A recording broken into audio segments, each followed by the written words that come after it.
할렐루야. 네. 이랬어. 네, 지금 할렐루야. 아멘. 여기 수련회 장소 너무 좋죠? 네. 우리 좋은 수련회 장소를 예비하신 하나님께 감사의 박수를. 감사합니다. 그리고 우리 찬양팀 수준이 날로 갈수록 더 높아집니다. 작년 또 올해 겨울 이번까지 올해 특별히 오늘 일렉 소리를 들으면서 은혜가 받는 박수!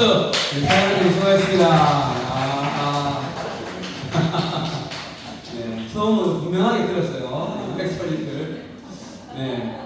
자, 그리고 여러분들 한 사람 소개할 분 있습니다. 우리 잠깐만 고개를 뒤로 돌려보세요. 우리 이선미 집사님 잠깐만 일어나주세요. 여러분 이분이 누구신가 한번 잘 들어야 돼요. 우리 남일교회 제가 청년부 우리 최순영 팀장님과 청년부 활동할 때 왕언니 중에 한 분이었어요. 네, 여러분들의 많은 선배이시고 이선미 집사님이시고 여기 영천에 영천 제일교회 금호 제일교회의 집사님이시고 이 장소를 섭외하는데 지대한 공을 하신 분이세요. 박수!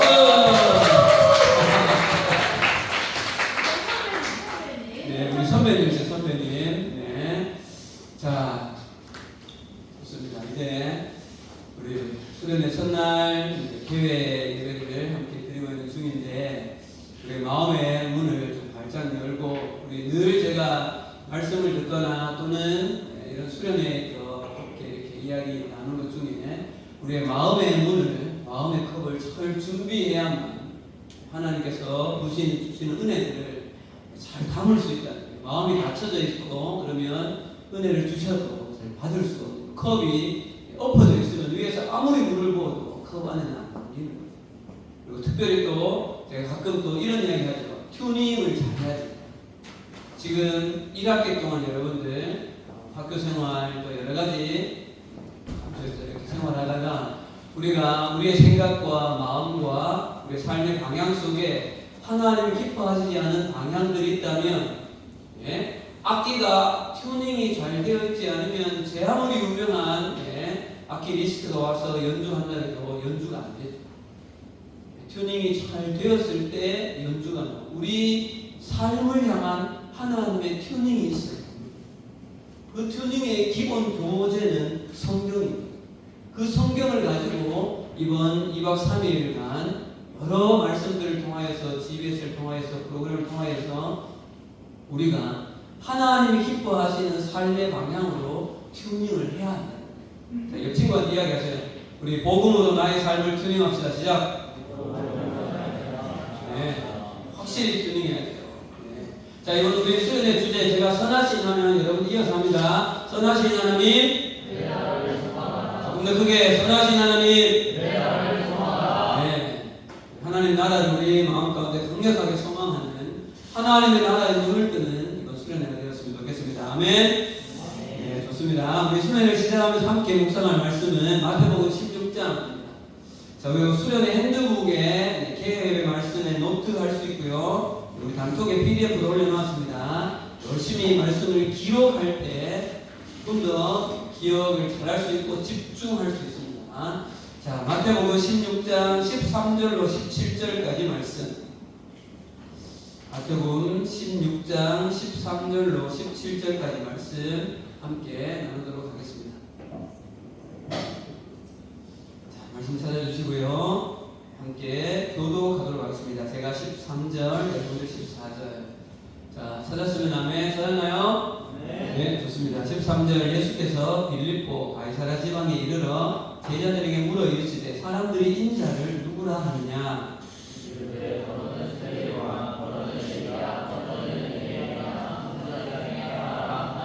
이르시되 너희는 나를 누구라 하느냐?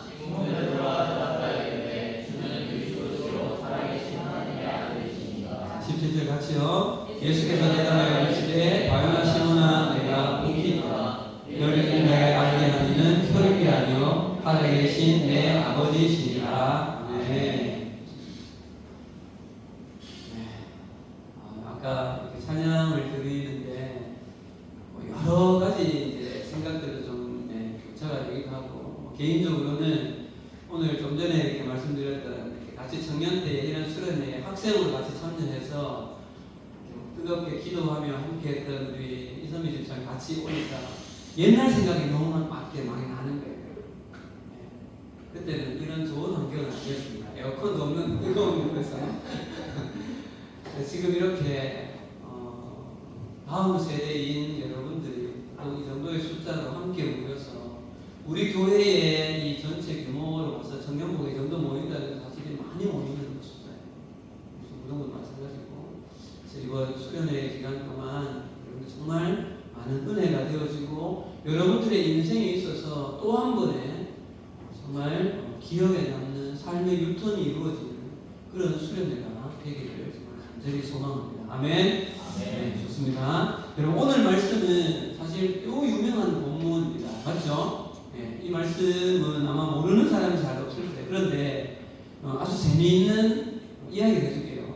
지금 오늘 이 수련회를 시작하고 있는 우리 지금의 이 상황과 오늘 우리가 읽고 있는 이 마태복음 16장 13절부터 이어지는 그 뒷부분은 회에 제가 말씀을 나눌 거예요. 지금 이 상황이 제자들이 지금 맞닥뜨리고 있는 이 상황, 제자들은 지금 어디 갔습니까? 빌립보 가이사랴 시바에. 우리는 지금 어디에? 영천 임고서원에. 네? 자, 이 상황이 여러분 거의 비슷한 거예요. 이게 무슨 소리인가? 여러분 잘 보세요. 오늘 지금 이 본문의 이 일은 언제 일어났는 일이냐를 잘 생각해야 돼요. 여러분 예수님이 공생애를 몇 년 사역하십니까? 3년 사역하시죠. 3년. 그 3년 사역 중에 지금 이때가 대략 2년 6개월 7개월이 남짓 되던 때인 거예요.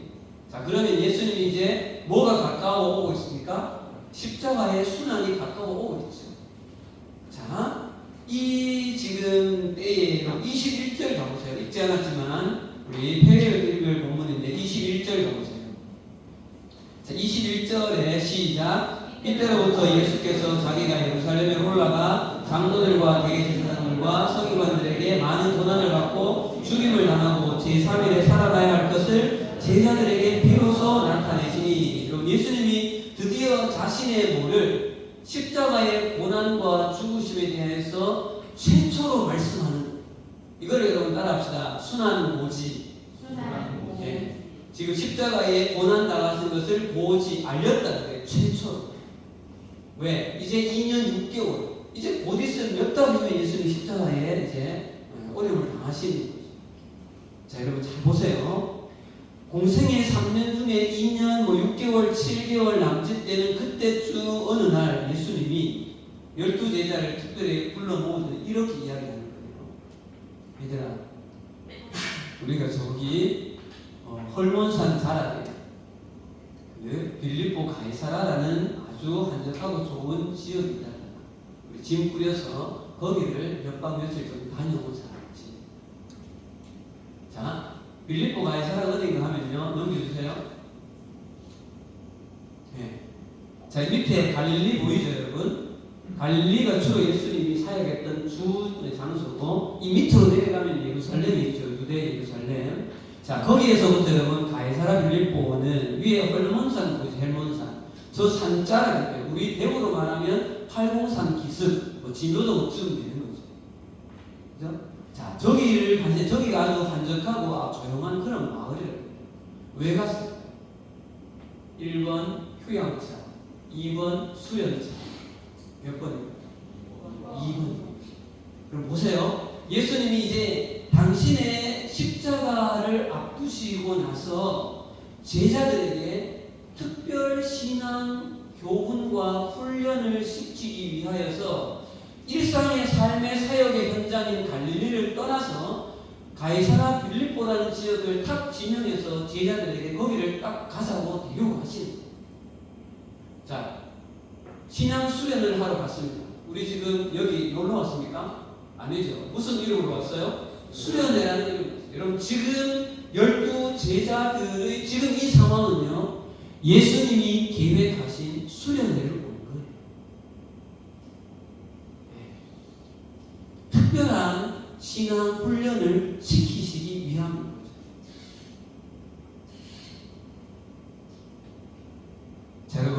어느 날 플래카드가 이렇게 붙어요. 예수님이 머물고 있는 그 갈릴리의 어느 한 마을에 이렇게 플래카드가 이렇게 탁 붙는 거예요. 자, 12제자 특별 수련회. 주강사 누구? 예수님. 나사렛 예수. 장소 어디야? 가이사라 빌립보. 우리는 어디? 임고서원. 보은 전문. 아까 이게 약간 좀. 자, 그 다음, 네. 뭐예요? 대상 12제자들. 그 다음 플러스 오고 싶은 사람들. 요즘 이런 만약에 주강사 예수님, 우리 대한민국 땅에 집회에 오시다. 이러면 어떻게 될까요? 예수님이 주강사야. 이거는 거의 끝장날지 뭐. 아마 BTS는 저리 가라. 거의 모든 교회가 예수님을 볼 수 있다. 근데 여러분, 이번에는 예수님이 여기 가신 것은 거의 12제자들만 특별히 자, 여러분 잘 생각해 보세요. 예수님께서 직접 특별한 목적을 가지고 기획하신 그런 수련. 대상은 2년 6개월이나 훈련받은 12제자들. 자, 드디어 수련의 장소 가이사라에 도착했습니다. 우리도 지금 임고서원에 도착했죠.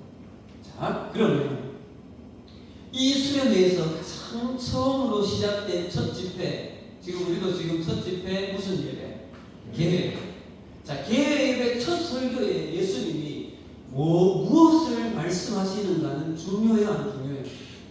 중요하죠. 오늘 읽은 이 본문이 12제자를 특별히 데리고 가신 첫 그 특별한 수련회에서 예수님이 하시고 싶은 그 첫 말씀을 우리가 읽은 본문이라는 사실.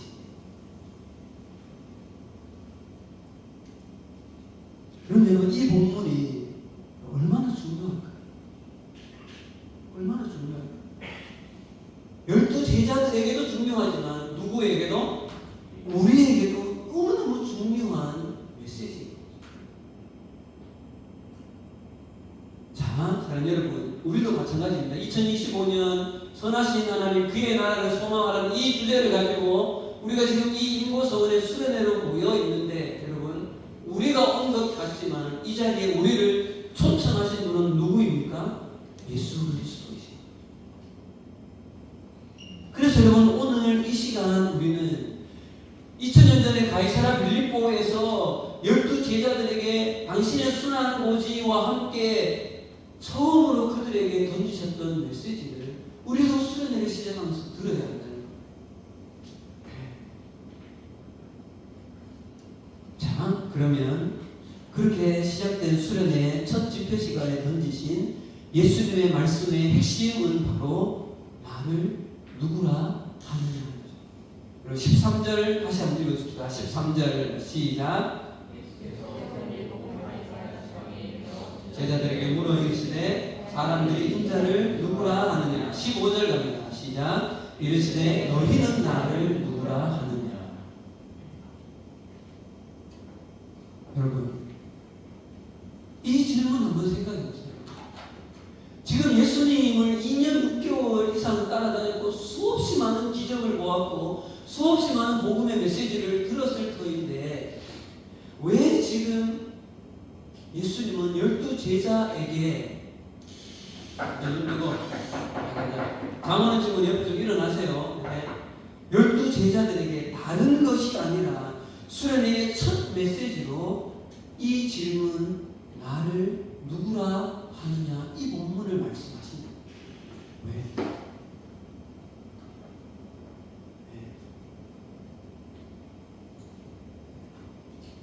이 질문에 대한 대답을, 이 질문에 대한 한 인격체의 저 깊은 내면에서 올라오는 이 고백은 예수님이 이 땅에 오신 이후에 이 땅에서 회복하시고자 하는 그 모든 우리가 지금 믿고 있는 복음의 풀스토리에 참여하게 되어지는 절대적인 고백이 되어지는 거예요. 그리고 이것에 대한 분명한 고백이 없다면 여러분 지금 이 자리에 예수 그리스도라는 그 이름 하나 빼면 우리가 이 자리에 모일 이유가 하나도 없어요.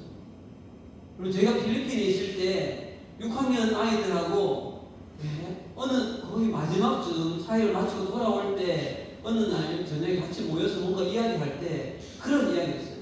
사랑합니다 나의 예수님. 그 찬양을 계속 하고 얘들아 지금 너희들하고 나하고 또 너희들 각각하고 지금 우리 이 자리에 이 필리핀이라는 낯선 땅에 모여서 있는 이유는 함께 이 자리에 한 자리에 모인 단 한 가지 이유가 있다. 그거는 예수다.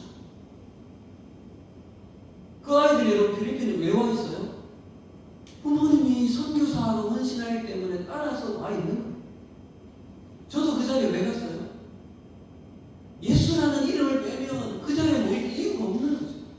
지금 이 자리에 여러분 우리가 왜 있습니까? 지금 병창이부터 해서 50살이 넘은 그까지 해서 우리가 지금 왜 이 자리에 한 자리에 모여가지고 있는 단 한 가지 이유는 예수 그리스도라는 거예요. 여러분 예수를 누구라고 고백하느냐에 따라서 생각해 봅시다. 첫 번째 예수에 대한 믿음의 고백은 죄사함의 시작이에요.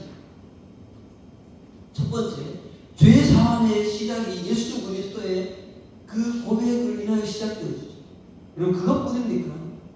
예수님께서 이 땅에 오셔서 때가 차면 내가 회개하고 복음을 믿어 하나님의 나라가 가까이 왔다는 이 땅에 이미 임한 하나님의 나라를 우리가 경험해낼 수 있는 가장 근본적인 키가 바로 예수에 대한 고백입니다. 하나님의 나라를 발견할 수 있는 하나님의 나라를 소망할 수 있는 가장 근본적인 키는 예수를 누구라고 고백하느냐 거기에서 결정돼요. 그리고 또 이 땅에서 우리가 육신의 생명이 다하는 그날 우리는 요단강을 건너 하나님의 실제적인 천국에 우리는 들어가게 되어지죠. 여러분 천국에 대한 확신이 있습니까? 예수를 그리스도로 고백하는 심령에게는 성경에 분명히 약속하기를 하늘나라의 소망이 그의 소망이라고 말씀하셨습니다.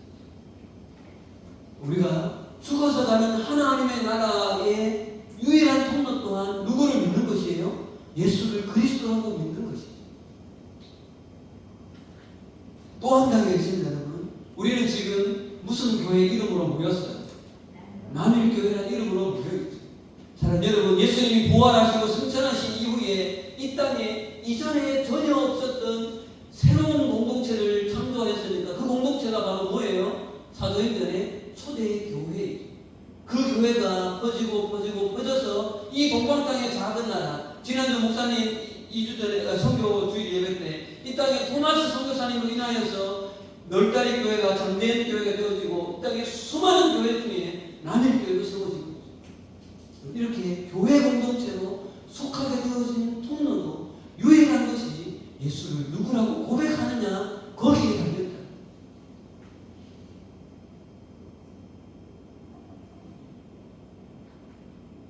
자, 보십시다. 사랑하는 12 제자들이 이제 곧 예수님은 십자가에서 이제는 승천하신 이후에 그들이 남겨져 있을 때 가장 중요한 고백은 예수가 누구인가 하는 그 고백에 대한 분명한 것들을 가장 먼저 가장 베이직을 훈련하기 위해서 예수님은 가이사라 빌립보로 오셨고 당신이 여러분 베드로가 뭐라고 고백합니까? 시작. 주는 그리스도시요 살아계신 하나님의 아들이다. 예수를 그리스도로 분명하게 당신이 누구인지를 말씀하십니다. 분위기를 약간 바꿔서 여러분 예수를 누구라고 생각하느냐의 이 질문의 해답이 왜 중요한가를 좀 다른 각도로 좀 보도록 합시다. 여러분. 그리고 세상에서 사람들이 살아가는 데 있어서는 기본적으로 어떤 누구나 상관없이 대학 교육을 했든 안 했든 그냥 학교라는 것을 전혀 접해보지 못한 시골에 있는 할머니라도 사람이라면 누구나 동일하게 무엇을 가지고 있는가 하면 세상을 향한 대전제를 가지고 있습니다. 아, 세상은 어떤 곳이다. 그 다음 세상에 살아가고 있는 나는, 사람은 어떤 존재다. 그리고 세상에서 가장 가치 있는 일은 무엇이다. 선한 것은 어떤 것이고 악한 것은 어떤 것이다. 이런 대전제를 자기가 생각하건 그렇지 않건 누구나 다 가지고 살아간다. 그럼 이것을 좀 유시간말로 바꾸면 이러한 시작의 질문의 출발이 바로 철학에서 오는 거예요. 세상은 어떤가? 인간이라는 존재는 누군가? 인간은. 선한 것은 무엇인가? 가치는 어떤 것이 가치 있는 것인가? 이런 질문에 답을 찾아가는 것이 여러분 철학이에요. 그 철학 위에 세워져 있는 것이 바로 따라할까요? 세계관. 세계관이에요. 세상을 바라보는 뭐예요? 관점이죠. 관점. 네. 잘 보세요 여러분. 이 세계관 그 밑바탕에 철학이 있고, 근데 여러분 이 철학에도 밑바탕에 더 깊은 것이 있어요. 그게 뭘까요? 철학의 시작이 어디에서 시작될까요? 뭐라고요? 정답. 신앙이에요. 신앙. 믿음이다. 믿음. 여러분 이 세상에 존재하는 모든 사람들은 믿음을 가지고 세상은 이렇다라는 그 대전제를 다른 말로 하면 믿음과 신앙이라고 할 수 있어요. 그럼 그 믿음과 신앙을 가질 수밖에 없는 것은 누가 그렇게 창조했기 때문에 그래요? 하나님이 사람을 그렇게 창조했기 때문에 그래요. 왜? 생명을 부어서 영적인 존재로 창조했고, 방향, 지난주에 기억합니까? 뭐와 뭐라 그랬어요? 구조와 방향. 그 방향이라는 것을 하나님께로 설정해 놓았는데 이 방향의 왜곡이 일어났기 때문에 사람들은 자기 나름대로의 그 신앙의 눈으로 세상의 방향이 이것이 맞다, 이것이 맞다를 설정해 가는 거예요. 사실 지금 여기 같은 이런 서원은 유교가 바탕인 거죠. 그래서 뭐가 제일 중요해요? 유교의 가장 선한 가치는 뭐예요? 인, 의, 예, 지 이런 거죠. 자, 그런데 여러분 중요한 것은 한 사람, 한 인격체가 어떤 신앙, 어떤 믿음을 가지느냐에 따라서 무엇이 달라질까요? 그 사람의 삶의 방향, 삶의 양식이 달라집니다. 조금 전에 아까 강의할 때 여기서는 뭐를 드린다고 그래요? 교회에 드린다 별로 안 좋아하는 이야기하면서 뭐 이야기했어요? 제사를. 왜? 그분들의 입장에서는 그것이 참 선하고 귀하다고 생각하기 때문에 그 신앙을 바탕으로 그것을 하는 거죠. 근데 우리 기독교에서는 나 외에 다른 신을 뭐 하지 말라? 섬기지 말라라는 신앙이 있기 때문에 그것을 하지 않는 것이죠. 그러면 신앙은 사람들의 삶의 양식을 결정해요. 어느 해인가 제가 그런 말씀 드린 적이 있죠. 우리 반에 물놀이 가는 것이 있었는데 그 부모님은 원시신앙, 부정을 했어요. 여름에 찾아갔더니 올여름은 물을 가까이 하지 마시고. 진짜요. 그래서 그 친구는 물에 안 들어갔어요. 그렇다고 제가 어머님 그렇게 물에 내려갔다가 혹시라도 사고 나면 어떻게 할까요? 골치 아프잖아. 안 되지 그러면. 여러분 잘 보세요. 어디에 가치를 두느냐. 그 가치의 출발도 신앙이에요. 무엇에 신앙의 베이직을 두느냐는 그 사람의 삶의 구체적인 양식 하나하나, 돈을 어디에 쓰느냐, 시간을 어디에 쓰느냐, 자기의 달란트를 어디에 투자하느냐, 자신의 삶의 목적을 어디에 두느냐, 모든 것이 다 거기에서 결정된다는 사실. 지금 여러분들도 봐요. 지금 여기 예수를 그리스도로 고백하는 신앙이 있으니까 여기 와서 지금 앉아있잖아요. 여러분 너무 크리스찬들이 여기 와서 2박 3일 동안 막 찬양하고 막 주여 기도하고 이런 거를 와서 보면 뭐라 했어요? 이 광신도들 너무 이상하게 보잖아요. 뭐 따라할까요? 신앙은 삶의 양식을 결정합니다. 그래서 오늘 이 질문, 예수가 누구냐, 너희는 나를 누구라 하느냐라는 이 질문이 결국은 여러분, 앞으로 12 제자들 너희들이 내가 승천하고 갔을 때 너희들의 삶이 어떻게 살아갈 것이냐에 대한 방향성을 명확하게 하기 위한 질문입니다.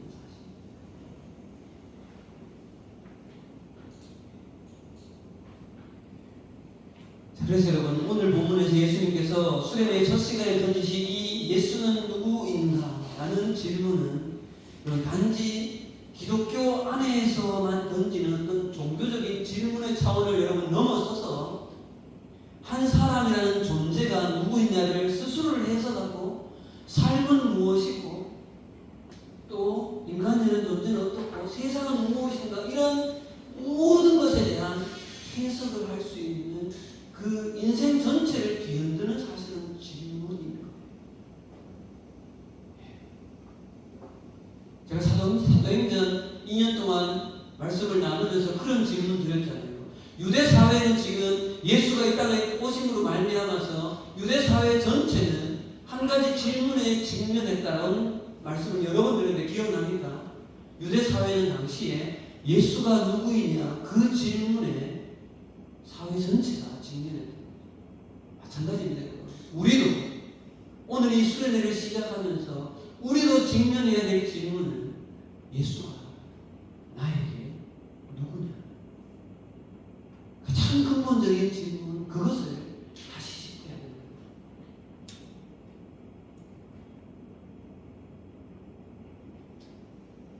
그럼 생각해 보세요. 예수를 2년 반 동안 따라다녔던 제자들에게도 지금 이 질문을 수련회를 시작하면서 처음 던지는데 지금 2000년 전에 2000년 후에 우리도 여러분들도 지금 그동안 나름대로 신앙생활을 해왔잖아요. 한 가지 권면을 드린 것은 지금까지 내가 예수가 그리스도다, 예수가 주님이다라고 내가 믿어왔던 것들을 이번엔 좀 잠시 여러분 내려놓고 다시 한번 정말 진지하게 여러분의 인생 전체를 두고 예수가 누구인지 오늘 여러분들에게 던지는 예수님의 질문으로 부족한 저의 입술을 통해서 던지는 그 질문 앞에 여러분 고난되어 하십시오. 예수가 누구입니까? 예수가 나와 어떤 관계입니까?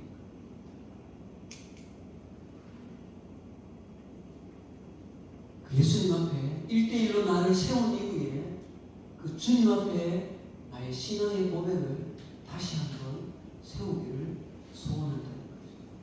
그리고 제가 이 말씀을 준비하면서 제 마음에 한 가지 간절한 소망이 생긴 것이 있어요. 그 소망은 무엇인가 하면 여러분 이 자리에 우리는 사실 솔직히 길게 보면 모태신앙들도 많이 있으니까 거의 인생 전체를 교회와 함께 해왔죠. 그런데 여러분 사도 바울이 에베소 교회 성도들에게 그 성도들에게 예수님에 대하여서 너희가 이렇게 알기를 원한다라는 간절한 중보의 기도를 한 내용이 있어요. 그 내용을 제가 묵상을 하면서 우리 교회도 물론 저를 보면서 여러분들도 이 기도의 제목이 우리의 것이 되면 좋겠다, 현실이 되어지면 좋겠다라는 기도의 제목이 있습니다. 에베소서 말씀을 가겠습니다. 에베소서 3장 14절로 19절 말씀입니다.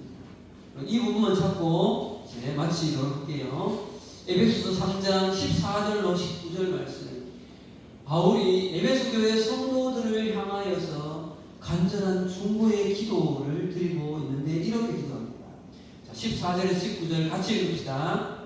시작. 이러므로 내가 하늘과 땅에 있는 각 족속에게 이름을 주신 아버지 앞에 무릎을 꿇고 비노니 그의 영광의 풍성함을 따라 그의 성령으로 말미암아 너희 속사람을 능력으로 강건하게 하시오며 믿음으로 말미암아 그리스도께서 너희 마음에 계시게 하시옵고 너희가 사랑 가운데서 뿌리가 박히고 터가 굳어져서 능히 모든 성도와 함께 지식에 넘치는 그리스도의 사랑을 알아 그 너비와 길이와 높이와 깊이가 어떠함을 깨달아 너희에게 충만하게 하시기를 구하노라. 아멘. 그 말씀을 하나하나 곱씹어 봅시다. 이름으로 14절, 내가 하늘과 땅에 있는 각 족속에게, 대한민국의 땅에 있는 우리에게도 이름을 주신 아버지 앞에 무릎을 꿇고 비두고 기도하는데, 기도의 내용이 16절, 그의 영광의 풍성함을 따라 성령으로 말미암아 우리의 속사람을 능력으로 강건하게 하시옵소서. 여러분, 이번 수련회 기간을 통하여서 사랑하는 여러분들의 속사람, 그 믿음의 그 견고함이 강해지기를 소원합니다. 아멘. 믿음으로 17절, 믿음으로 말미암아 그리스도께서 우리 마음에 계시게 하시옵고 너희가 사랑 가운데 뿌리가 박히고, 예수 그리스도의 그 사랑 가운데 뿌리가 박히고 터가 굳어져서, 자 18절부터가 중요합니다. 같이 읽읍시다. 한 번 더 시작. 능히 모든 성도와 함께 지식에 넘치는 그리스도의 사랑을 알고 지식에 넘치는 그리스도의 사랑을 다시 한번 깨닫고, 그런데 여러분, 그 그리스도의 사랑을 바울이 제 마음을 강하게 찔렀던 19절이에요. 읽읍시다. 그 사랑을 시작. 그 사랑을 알고 그 너비와 길이와 높이와 깊이가 어떠함을 깨달아 하나님의 모든 충만하신 것으로 너희에게 충만하게 하시기를 원하노라. 여러분, 이 메시지를 보세요. 예수 그리스도의 그 사랑을 이미 여러분 사실 좀 알고 있죠. 그렇죠? 그런데 여러분, 그것을 넘어서서 예수님의 그 사랑의 너비와 길이와 높이와 깊이가 얼마나 깊고 얼마나 풍성하고 얼마나 깊은지를, 그 하나님의 충만한 그 사랑의 깊이가 얼만큼 깊은지를, 그 사랑에 푹 잠겨들기를 소원한다는 기도를 에베소 교회 성도들에게 하고 있다는, 도서관이 있었다는 사실, 얼마나 사람들의 학문과 철학이 깊은 그때에 그것을 능가할 수 있는 유일한 길은 하나님의 사랑, 예수 그리스도의 그 복음의 진리에 깊이 있게 잠드는 것만이 유일한 길이라고 바울이 에베소 교회 성도들을 향해서 기도하고 있는데요. 여러분, 생각해보세요. 요즘 우리 여러분들에게 이 시대의 포스트 모던과 우리의 삶을 지금 공격해 들어오는 수많은 가치들을 그럼 무엇으로 이길래요? 그럼 무엇으로 그것을 이겨낼 수 있습니까? 유일한 길은 예수 그리스도의, 여러분들이 지금까지 알아왔던 그 깊이도 있지만 오늘 이 19절에 예수님의 그 사랑의 넓이, 길이, 높이와 깊이가 어떠한지를 이전에 알고 있던 것을 능가하는 그 사랑의 깊은 충만한 데까지 여러분 잠기기를 소원하는 이 기도의 제목을 제가 보면서 우리 교회 청년부도, 우리 교회 중고등부 친구들에게 이 기도 제목이 정말 이루어지면 좋겠다는 간절한 소원입니다. 여러분, 2박 3일의 이 수련회 기간 동안 오늘 저녁 첫날 집회, 내일 둘째날 집회와 GBS와 여러 가지를 통하여서